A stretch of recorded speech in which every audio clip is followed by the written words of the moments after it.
this is John Colo with GrowingYourGreens.com. Today, another exciting episode for you coming at you from my backyard garden today. And today, we're going to go ahead and answer your guys' questions. So, I apologize once again in advance for people that email me, write a comment, or contact me through various means to ask me a question, whether it's through Facebook or wherever.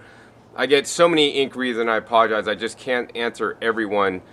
So, pretty much, I just try to, do videos like this where I do answer your questions. So please don't think poorly of me if I don't respond to you, because I get so many different, people trying to contact me all the time. And if I did that, literally I wouldn't have time to garden anymore. I'd just be answering emails. And, as much as I like to make videos and share with you guys how to grow food and all this kind of stuff, I got to draw the line at how much time I give to this, because I got things in life I actually got to do myself.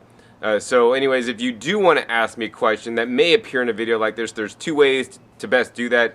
Number one is my YouTube discussion page. If you go to growingyourgreens.com, click the discussion tab, you could write a question there for me. Or if you go through the YouTube email system or messaging system on YouTube, which is, I think you click the About page on my growingyourgreens.com or the YouTube homepage, and then you could send me a message through there. The other way, if you do want to talk to me personally for 10 minutes, for just $5 of that, I get $4, and of that, I keep $0.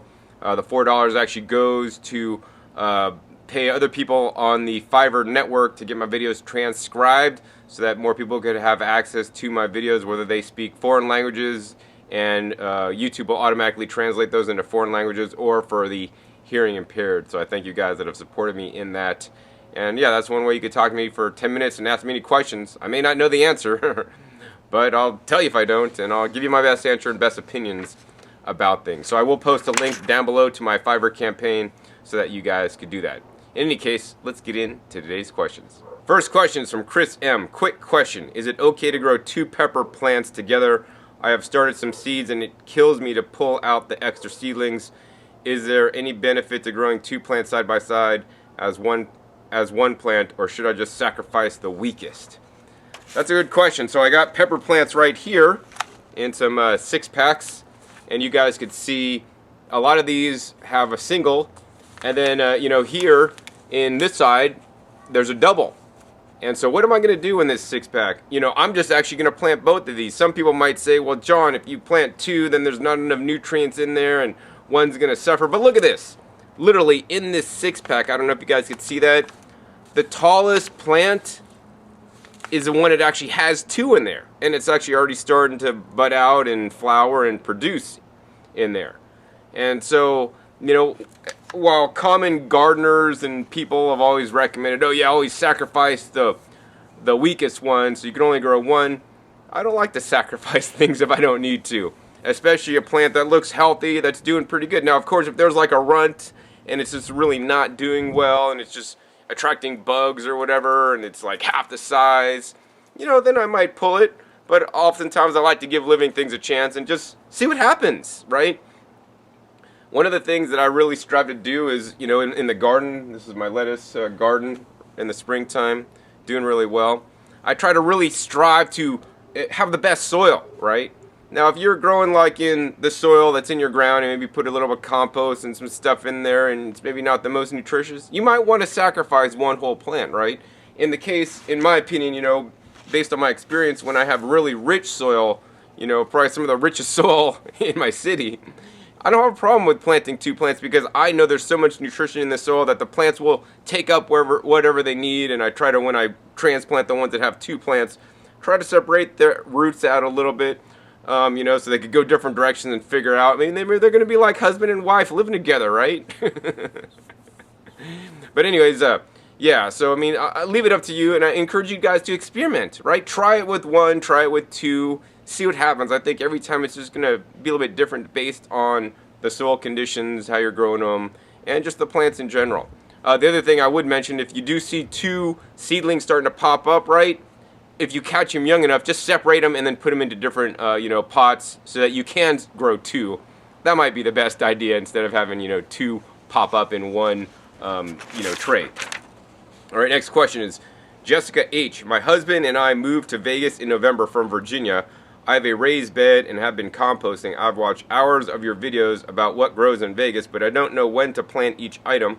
This is my first time trying out gardening. Can I pay for the service to meet with you or someone else about what items I want to plant, when they need to be planted? I would also love some advice on where to get the organic plants locally if possible. I just don't want to miss the season for planting. Help, please. Thanks so much, Jessica.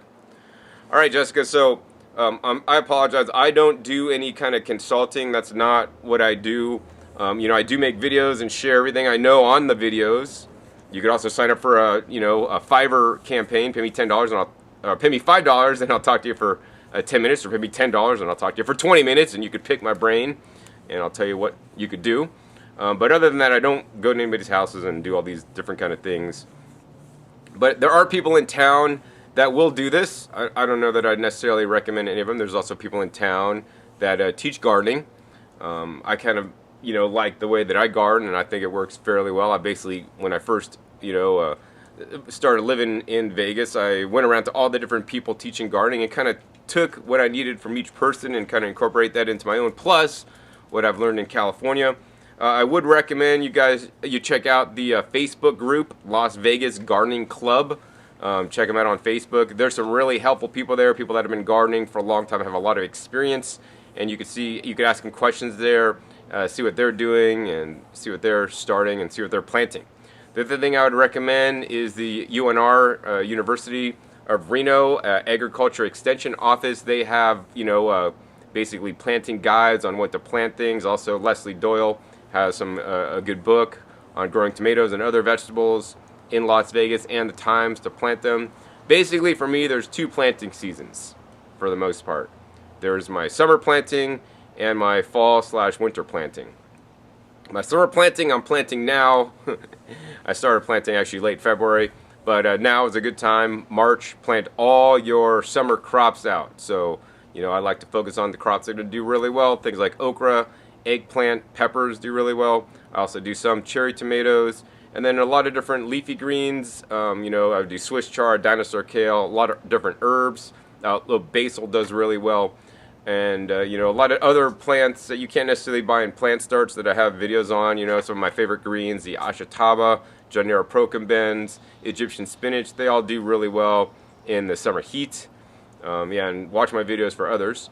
But you can't really buy plant starts of those. And organic plant starts in Vegas, that's actually pretty hard to find. So I just buy the non-organic plant starts.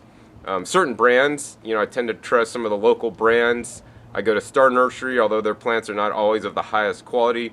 I do prefer those over, like, say, Plant World, now called Moon Valley, or Home Depot, Lowe's, or Walmart that just sells the Bonnie plants, right?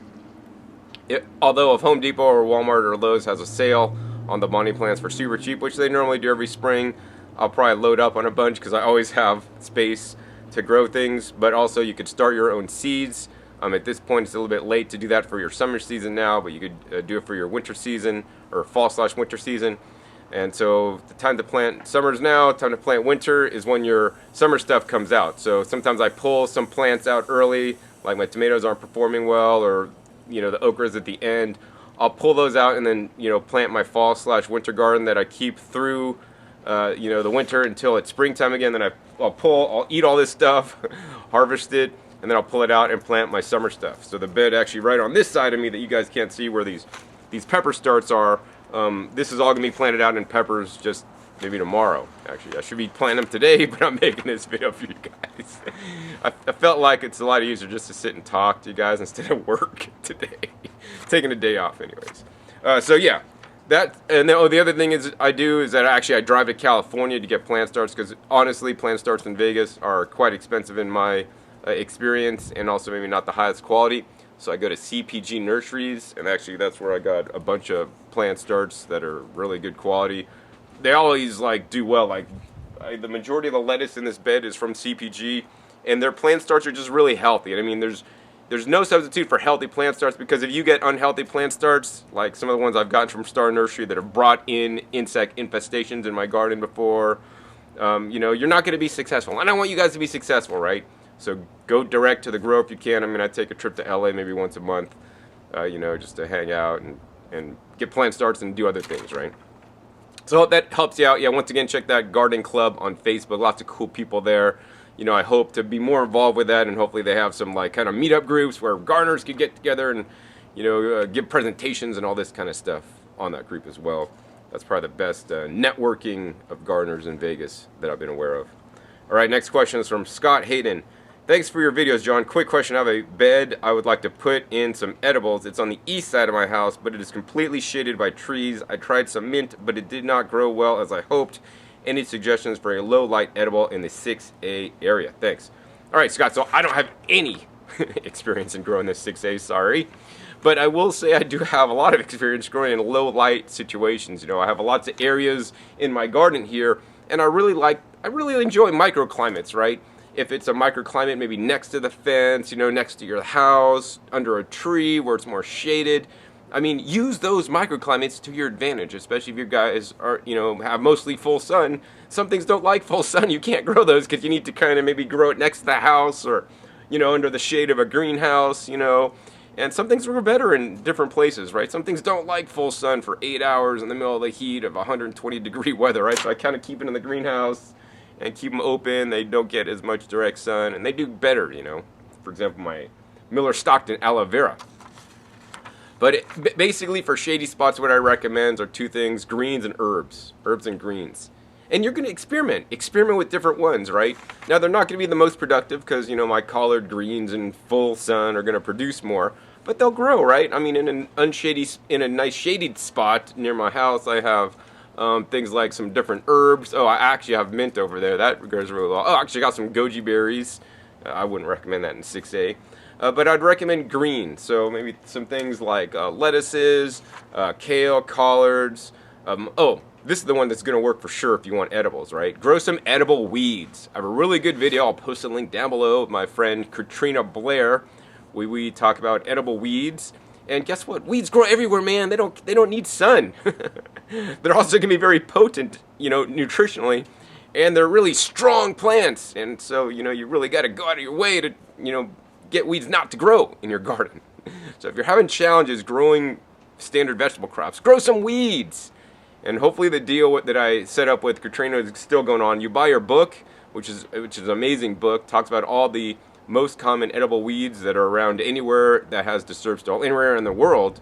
You know, you're also going to get the seeds of those weeds as well. And that's only available if you buy through the link, if she still has those available. I'm not sure. I haven't checked lately. But yeah, check that link down below. Yeah, grow weeds, greens, and herbs, and try different ones, and see what works. All right, next question is from David R. Hey man, I'm not trolling, but you would look so much better and more distinguished if you didn't dye your hair. I finally got my dad to stop dyeing, and he looks so much better. Getting older is cool and part of the beautiful process of this world. All right, David R. So I'm sorry. I cannot stop dyeing my hair if I'm not dyeing my hair in the first place, man. I don't dye my hair. Now, I will mention, maybe when I was like 18, I think I dyed my hair. Like, I dyed it like a lighter brown because I didn't like my dark brown hair. And my girlfriends, who are not my girlfriend, but my friends that were girls at the time, they dyed their hair. I'm like, oh, I'll dye my hair. Maybe you look kind of cool. You know, I didn't like it. I think hair dyes are quite toxic. I'm probably not ever going to dye my hair unless I use something like henna that I grew myself. But I do not currently dye my hair, so I can't stop dyeing my hair. This is my real hair, man. You know, I like to think that, you know, I got a full head of hair and pretty healthy because I'm eating like lots of leafy greens that are really rich in trace minerals, and especially these trace minerals are the minerals that I've been adding in my soil from, you know, ocean solids and rock dust, right? A lot of people prematurely gray, and I believe this is due to a very poor diet and eating the wrong processed foods, animal foods that are deficient, you know, in excess, and not getting the minerals that we need because, you know, standard agriculture is not putting in these trace minerals like they should be, in my opinion and experience. So yeah, sorry, can't stop dyeing my hair. All right, Red Vixen. Do you know anything about Diatomaceous Earth? If so, can you do a video about it and if it's okay to use or not? Thank you. All right, Red Vixen. So yes, I do know about Diatomaceous Earth. I have some here. Really quick point. on the Diatomaceous Earth, you do not want to get the pool grade Diatomaceous Earth that they have for sale at Home Depot. That's not the right stuff. That's been heat processed. It loses all or most all the benefits, right? You want to get a food grade DE, Diatomaceous Earth. I will put a link down below to a video I did on using Diatomaceous Earth as pest control in your garden. I think it can work. Definitely wear a respirator. You could also actually use it to add to your soil to build fertility. But before you use Diatomaceous Earth in your soil, I'd actually add something like the rock dust. All right, next question. Carl Hagman. Quick question. While composting, do I continue to add greens, etc. to compost? If I do, when will it ever be ready, since I will always have a new uncomposted material in it? Seems like I should do a load and leave it to do its thing. Can't tell from your videos. Carl. Carl, what I will tell you is this. There are many ways to composting. And there's, I don't know, I wouldn't say that there's any one right or wrong way. I would say there's good, better, and best ways, personally. Because I use compost tumblers, I tend to like to do batches, right? So for example, I just actually took a load over and dumped it in the compost tumbler, and it's about 3/4 full. Now when I get that compost tumbler 100% full, then I stop adding stuff. I just spin it every day, and it breaks down. And once it breaks down, I don't continue to add things, to it. I just let it break down completely until I get nice compost. It looks like dirt, and then I take it all out, sift it, screen it, pour all the big chunks back into my next batch, and then use that compost that I've made myself. So that's how I do it in the batch system in a tumbler. You could also do this, if you had a big pile, right? Add stuff up to the pile to a certain extent. When you get the pile so big, then just keep turning it, and then have a second pile, and then build up that pile, and then when that gets to certain bigness, then stop. The main thing, if you guys do have a pile, I would strongly encourage you guys to aerate your pile, man. Aerate your pile with you could get like an air blower thing and put perforated PVC tubes in there. That'll definitely speed up the process so you'll have compost sooner instead of later, because I see a lot of piles just take forever to compost. In the olden days, I would just have a compost pile in the corner and I just throw everything on there and not really turn it, which I do also recommend you guys do if you're not aerating it. And basically I would just let things rot and break down, and I'd basically harvest off the bottom, which that's kind of a pain. I would prefer you guys maybe do it in a batch situation, but any way you could compost is definitely a good way. And don't forget, as much as you're putting in the greens, you also need to add the browns. I see so many people, unfortunately, always add greens, whether that's food scraps and green clippings. We need to add the carbon source, actually even in a higher amount than the green source, to make your compost work properly. So think wood chips, think brown paper bag, micro shreds, think sawdust, think leaves. We really need to keep those browns in the compost to get it to work effectively. All right, next question. Lloyd Campbell. I watched your video about the AquaJet irrigation system and wanted to check out price and availability. When I Google AquaJet, I get an irrigation company that installs irrigation equipment, but I don't get a subsoil garden irrigation system. Where can I find out more about it? All right, so you want to check out the AquaJet system at intelligentirrigationllc.com. That link is also in the description, which I encourage you guys to check the descriptions of my videos for links and other things. I'll have some links down below to AquaJet video that I did. And this bed here has the AquaJet system in. It's a subsoil high pressure irrigation system. I currently run it for 1 minute, which in my opinion is too long because I'm bleeding water out the edges. I'm going to upgrade my timer control hopefully really soon and be able to water for like 30 seconds, 45 seconds, and then it should work a lot better. But as you guys can see, it's working amazing. If I had to do my whole garden over again, I would definitely choose the AquaJet system at this time over drip irrigation, but I'm still currently seeking out better irrigation systems that will conserve more water and get me better results. The AquaJet system by no means is perfect. There's some challenges with it, so that's why I encourage you guys to check my videos on it, on how you could actually ensure that it's going to work properly for you. But it's the best we got right now, in my opinion and my experience. A few changes that I would recommend at this point is it has a 12-inch spacing between holes. I would probably do maybe 10-inch spacing between the holes, and then also standoffs, because the AquaJet system, as you install it, it'll sink unless you have standoffs, keeping it at the certain height. And also having it at the certain appropriate height is very important. you know, this bed's really good. I don't get any surface holes, but on some of my beds I get surface holes. They look like little mole holes, and then when that happens, I don't think the system's working appropriately, and that's if it's not deep enough. So I think about maybe 4 inches, 4.5 inches approximately. All right, Jessica H. Does anyone know how to donate $5 for 10 minutes of gardening tips from John? I'm new to this thing. So, all right, Jessica.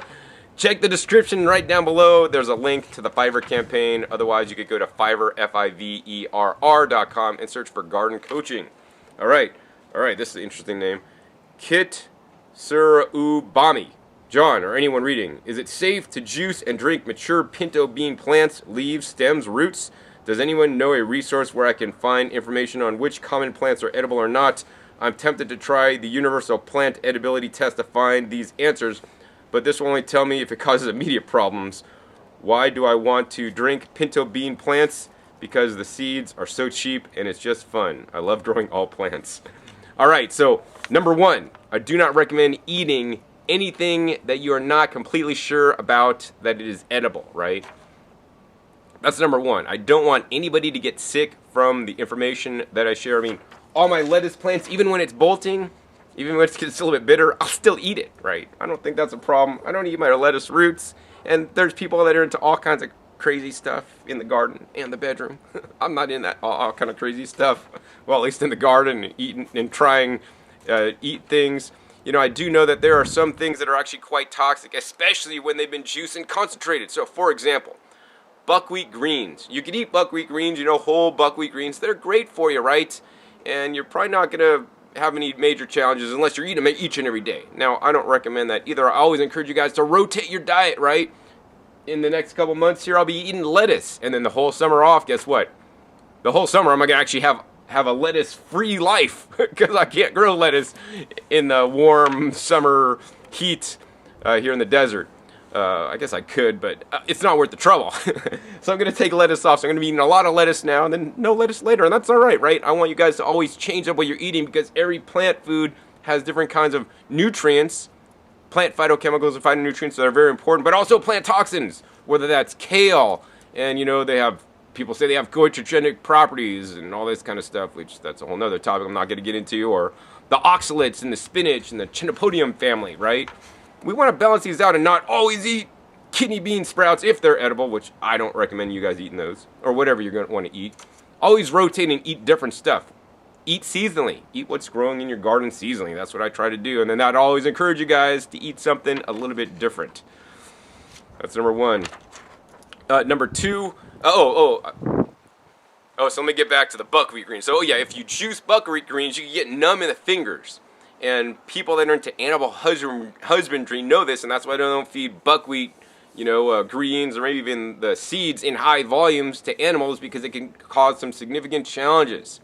So that's why I encourage you guys to rotate what you're eating, and especially with the beans, you got to be very careful with beans and bean plants. They have different phytates and other anti-nutrients that are really not good for us. And while you could do the taste test and it seems edible, you can build up and get some really toxic effects over time. I think there's a thing in the news, somebody heard that like bok choy could help you lose weight. So the lady ate like 2 pounds of bok choy every day for like months, and then she got super sick because she had too much bok choy. I don't recommend any kind of extreme diets like that. I encourage you guys always to, you know, eat things and eat them in small quantities, right? And if you want to learn a site that has basically all, or not all, but most all the edible plants available online, visit one of my favorite websites that I visit quite often, pfaf.org. It's plants for a future database. And, you know, be sure to contribute them a couple bucks so that they could keep that amazing resource going. I mean, one of the things I also do is when I travel and visit new places, I try to like go to museums and places and find what the traditional people of that area ate. Nowadays, you can't see that because they're eating all Americanized food or the food of wherever they are. But I try to just really find what they grew and what they ate, you know, if they're out growing, because they grow a lot of different things than actually we're growing and eating now. So I hope that helps you out there. Next question is from Jill MF. Need to know where you got your clips for cucumbers. Looks better for metal cages than the O-ring style. All right, let's see if I have any clips hanging out here. Usually I have a couple within a couple feet. I do not have any clips. Let me go. Oh, here's one right here. All right, so here's this. I got these clips here. These are quite handy. They're reusable. They break occasionally, but these guys are super inexpensive. So I get these clips at the 99 Only store. They're a chain throughout California. I think they're in Arizona. I've seen some in Texas. Yeah. Anyways, for just 99 cents, they round up to $1. You get about 16 of these. So these are amazing. I buy them when I see them. I've also actually found these online. They are significantly more money. And I like these a lot. They come in 2 sizes. This is a larger size, and I don't know the smaller size in easy access right now. But yeah, I love these guys because it's not like ties or, you know, plastic that you gotta rip off and throw away at the end of the season. You can just reuse these guys. And yeah, I mean, I've had a few break here and there and stuff, but overall these guys are quite dependable and my favorite inexpensive clips, you know, that I would encourage you guys to use. So yeah, those are my clips. 99 Only store. Okay, next question. Tonio El Crepito. Hi John, I'm reviewing sprouting seaweed fertilizers at the moment because Easy Green used to sell some, but that's not available where I live, Belgium. I have an Easy Green automatic sprouter, several actually, and wonder how to make my own fertilizer for the sprouts. I do wheatgrass, but not so often. The water I have here is full of calc and poor quality, I guess, so I distill it, which means there's very few minerals left in it. I thought about mixing a bit of spirulina and chlorella from superfoods powders in the water tank of the sprouter or in a handy spray. What's your point of view, please? Best regards, and many thanks for all your shares. All right, Tonio, so I don't know that I'd necessarily waste expensive superfood powders or spirulina, chlorella on your sprouts you're growing. But what I would do to add some minerals is, because that's a waterless system, I would add ocean solid trace minerals. So they have different various products. I mean, here in the States, I don't know about in Belgium, but they have like this product called C90, you know, ocean grown, ocean solution. There's this one called Gropal that actually I kind of favor a little bit more these days because actually they naturally remove the sodium content out of there, which is probably one of the biggest issues in adding trace minerals. But I'll tell you the cheapest way to do it. The cheapest way to do it is to go down to a local health food store, right, and try to find a sun-dried sea salt, not an iodized salt. You want a sun-dried sea salt and a high-quality sea salt at that. One that's like all gray and looks funny. It's not all white and crystal clear. You don't want that kind of salt, right? And especially don't just get table salt. No, no, no, no. We want a real sea salt. So my favorite sea salt product is actually C90 at this time, because unlike most salts that have like 99% sodium and 1% of trace minerals, the C90 I think has like 70% sodium and 30% of other trace minerals. And it's the other trace minerals that I'm interested in, not the sodium content. But nonetheless, adding some, you know, sea salt from your local health food store is going to get some small amounts of trace minerals in there with some sodium. But the main thing is dilution. So you want to take 1 gallon of water and 1 teaspoon of the sea salt and mix it up thoroughly and then use that to water your plants. This will get small amounts of trace minerals into your plants, and then consequently your sprouts are going to taste a lot better. So this is the way I would do it. Also, if you use powdered seaweeds and algae and whatever, it's going to get your, you know, your Mr. Tank kind of funky, which I don't recommend either. All right, next question is from X Philly. Hi John, I was wondering if you juice Rainbow Chard. I got some from a store and it was the most beautiful plant I've ever seen, but when I tried to juice it in the juicer, went a bit crazy and I had to open it up and reset the parts. I'm using a Lequip 215 XL, which I love, but do you think they are too stringy or fibrous to juice? Thanks for any advice and keep up the great work. All right, so yes, I juice Swiss chard. Absolutely, I have some beautiful Rainbow Chard in the beds behind the camera actually. And I've been juicing that recently because it's now coming in. Amazing, amazing plant. Now, I have a slow juicer. So the slow juicer really gets in there and grinds up the leafy greens most effectively. Juicers like the centrifugal ejection style machine, like the Breville that most people have, or like the Lequip or many other common inexpensive juicers you'd find at your local big box store, do not adequately handle leafy greens. And you're basically just kind of throwing your money away juicing them, because you're going to get very little juice. Unless, of course, you have a garden full of extra greens and you're not able to eat them all, then yeah, run them through your juicer. But especially when you have to buy them, I would encourage you guys to get a good juicer that's going to juice leafy greens effectively. And I know juicers cost some money, but I want to let you guys know that it is worth the investment. So for an inexpensive juicer to juice leafy greens, I would recommend the mini green juicer. And I do need to give a disclosure: for a living, I sell juicers so that I can actually make these gardening videos. So I do encourage you guys to support me if you're looking to buy a juicer, blender, or dehydrator, or even fermenting crock pot, ceramic, at my website, discountjuicers.com. I'll put a link down below this video in the description for a link to the mini green that will really beautifully juice the Swiss chard as well as other hard vegetables and make a higher quality juice than your high-speed machine. At present time, it's under $150, which is the least expensive slow process juicer on the market that's actually a good quality. All right, next question. Carol Wells. Hi John, I just came across your videos about the Wondersoil products and would love to get my hands on some of your own seed starting pellets. Do they still have your mix available? If not, how can I get some of your seed starting mix? Thanks, CW. All right, Carol. So yes, I went to Wondersoil company in Las Vegas, made an amazing video at their place. Also sat down with the owner there, Patty, and we basically hashed out excellent seed starting mixture. And so she makes that and has that available. So it's formulated by me. They sell it. I don't make any money from that. And the deal when I made the video was that I wanted them to offer it to my viewers at an amazing price. So we went over the numbers. You know, she went over the numbers, how much it cost them to make it, and we figured in a good profit that would work for them. And then I made the video, posted it for you guys. A lot of you guys got in on that deal if you guys are long-term viewers. And, you know, some of you guys haven't even seen the video. I'll post a link down below for that. And, yeah, the seed starting mix was amazing. It works great. But then, I don't know, about a year or two ago, they emailed me, John, we got to change the price on the seed starting mixture, you know. And basically what they did was they actually lowered the amount of seed starting mixture you would get, and they raised the price.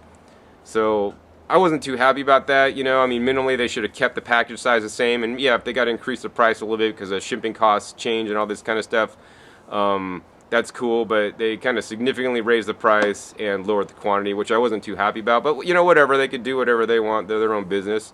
So I don't know that I necessarily recommend that seed starting mix. It's a good mix, but I think now, personally, it's a bit overpriced, and hopefully they'll lower the price or something one of these days. So that's what I think about that. So the next question is from Dave Payson. Hey, John, I was wondering if you had a video on what to do to soil in a raised bed for the start of a new season. I've been following you for a long time, and you've inspired and taught me so much. I made my soil from scratch, and I've added most of the items that you recommend. I know compost would be a must to add, but do I have to remove the soil in order to make room for the new compost? Maybe a higher concentrate compost tea is a solution. All right, Dave, so every year after every season after I grow stuff, so for example, this bed has lettuce in it. You know, the lettuce is actually pulling up nutrients from my soil. And then at the end of the season, the soil level of the bed, you know, say the lead, you know, is this, it might go down just like, I don't know, a quarter inch or half inch or something.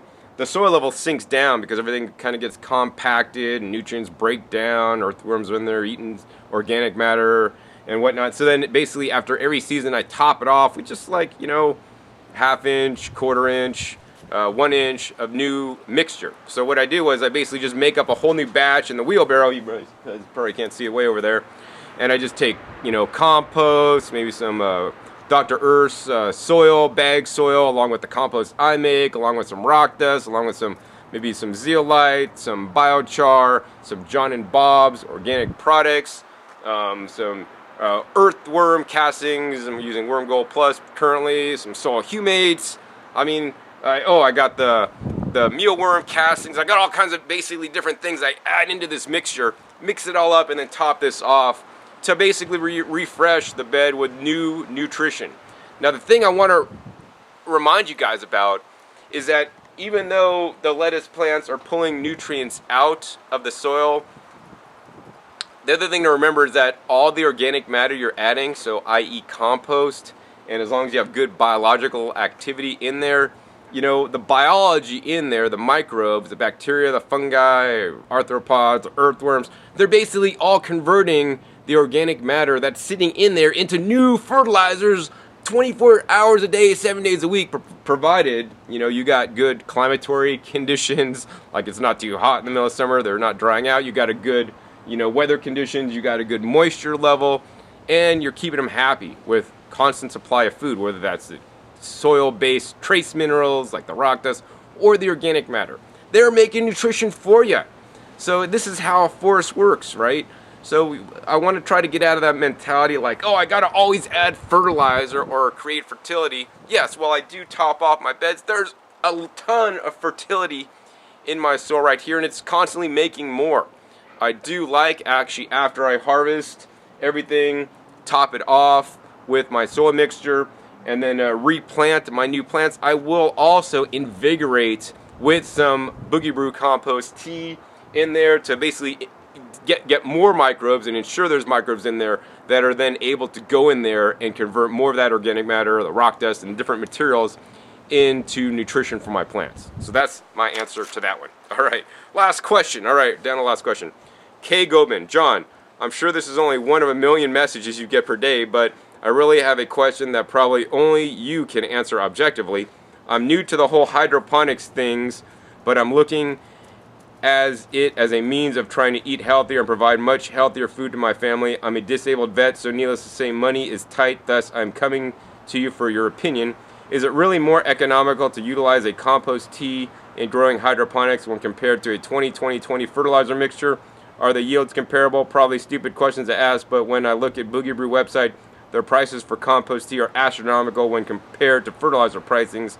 I'm willing to bite that bullet, but just want to make sure the yields are worth the investment, which I realize goes against the whole organic principle when using fertilizers. Maybe you have a more economical suggestion. Thanks, Ken, Orlando, Florida.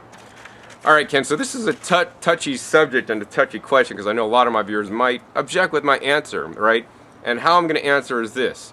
There are pros and cons to every gardening style. Whether you're going to use a mitt lighter method, whether you're going to use a hydroponic method, whether you're going to aquaponic method, or whether you're going to use a soil-based method growing in a raised bed like I do. There's pros and cons to every method that you're growing or that you're trying to grow and trying to do, right? And you know, in some cases, some of the cons of organic gardening is that it can get expensive, right? You could do organic gardening totally cheap, right? You could pee on your plants for fertilizer, just dilute it a little bit first. You could get some sea salt, you know, from Whole Foods in little packets. Make sure it's the real salt. To add the trace minerals, you know, you could make your own compost with your leaves, your grass clippings, collect those from your neighbors. You could get free wood chips. So organic gardening doesn't have to be expensive, right? Once you start buying some products, you know, then it can get expensive. You could make your own compost teas. You know, I did a video with Josh, the owner of the Boogie Brew Company, on how to he open sourced his compost tea recipe, right? I'll put a link down below to that. But at the same time, you know, people must realize that the overall cost of your food is not just the cost for you to buy the inputs. It's the cost to the environment. It's the cost of the, you know, transportation of some of those items. And each one of you guys need to take some of these factors into consideration. It's the cost to the planet, right? And so although buying the fertilizer 20-20-20 might be cheap for you to buy, what's the exogenous cost or external costs not related just to the purchase price? What's the cost to the environment to create fertilizers out of natural gas or petroleum products to put them in a bag and ship them, right? They're mining the earth of its resources to make this non-renewable resource of chemical fertilizers.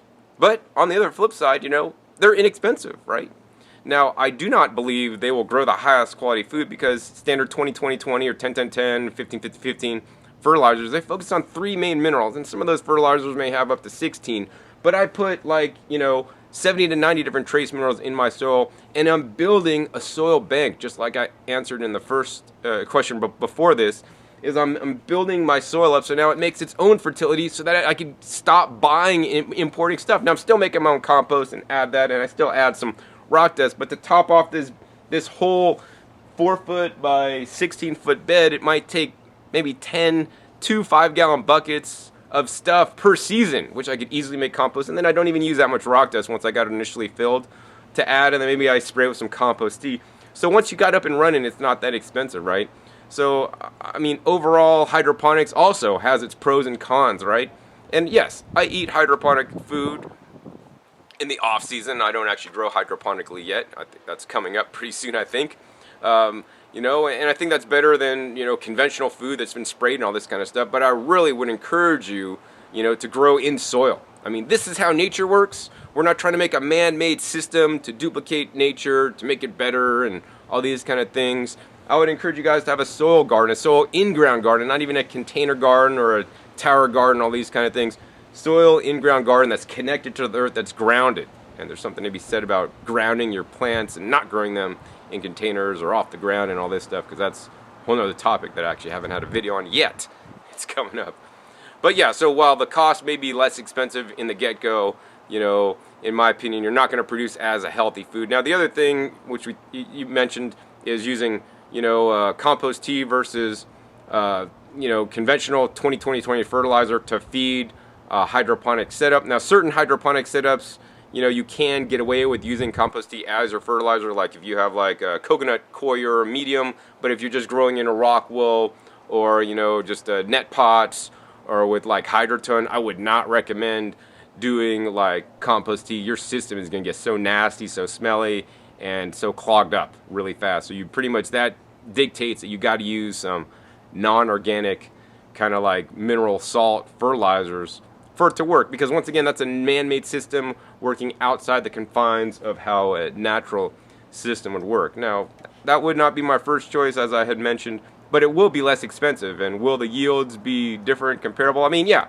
they grow, you know, foods with conventional fertilizers, and some of those things are huge, right? But yield and weight is not the goal, right? This is what pisses me off about the conventional food system. People think bigger is better. Like, oh yeah, buy a big SUV. They're better than the small ones from, you know, Japan that get better gas mileage, right? Bigger's not always better. You know, unfortunately, most of the people here in America, 66%, are overweight and obese, including my brother, who I spoke with earlier, which is actually quite sad. Does that make us better? Well, I don't know. Maybe. Probably not. Actually, we're quite unhealthy as a nation here. And that's why I make these videos, so that you guys could grow higher quality food than what you could buy. And just growing with 20-20 fertilizer, and even if you grow big stuff and the yields are bigger, doesn't mean it's healthier. And the whole system is set up to, you know, sell food on on weight, right? So the more weight that you could grow, the more money you make, even if those things are pumped up with maybe not the right balance of nutrients, pumped up with excess water, you know, or whatever, right? So I want you guys to just go beyond just the yield. You know, although I've been to plenty of organic farms that have amazing yields and super size of produce that's actually quite healthy and quite tasty, right? So once again, I think it's a balance, not just focusing on the yield. It's only one aspect of gardening, but focusing on the nutritional quality and the nutritional density. And these could be easily detected through bricks, which I've had videos on in the past. I'll put a link down below to one.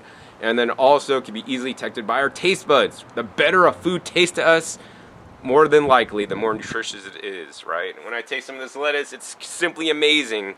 And some of the lettuce at the store tastes like nothing.